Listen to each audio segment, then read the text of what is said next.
বকু সমষ্টিৰ একাংশ ভিতৰুৱা অঞ্চলত অসাধু চক্ৰই প্ৰশাসনৰ চকুত ধৰি দি নিষিদ্ধ গাঞ্জা খেতি কৰি অহাৰ সময়তে আজি কামৰূপ জিলাৰ প্ৰশাসনৰ অভিযান চলিল গাঞ্জা খেতিৰ ওপৰত।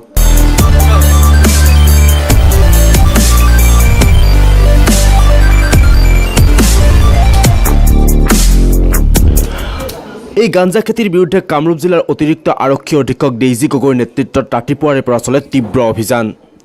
সমৰীয়া আৰক্ষী চকীৰ সহযোগত আৰু অৰ্ধসামৰিক বাহিনীৰ উপস্থিতিত চলোৱা অভিযানত বকো সমষ্টিৰ নেউলডুবা পুঠিমাৰী আৰু কাহিবাৰী গাঁৱত গাঞ্জা খেতিৰ বিৰুদ্ধে চলে অভিযান।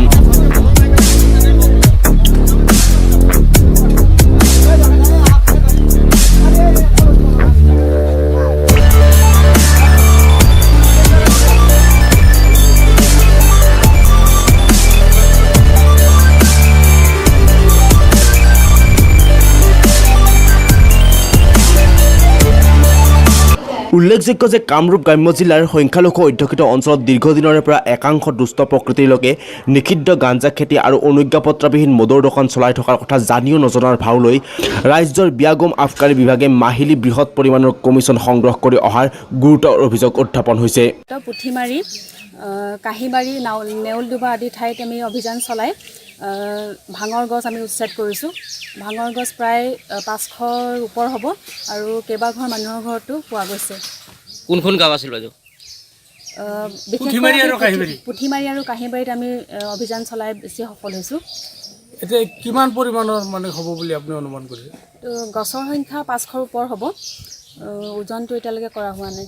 আনুমানিক মূল্য কিমান হ'ব? আনুমানিক 2 লাখৰ ওপৰ হ'ব। অভিযান চলি থাকিব আজি? অভিযান অব্যাহত আছে, আজি গোটেই দিনটো চলিব। আজি কামৰূপ জিলাৰ প্ৰশাসনে গাঞ্জা খেতিৰ বিৰুদ্ধে চলোৱা অভিযানক ভূয়সী প্ৰশংসা কৰে সচেতন ৰাইজে।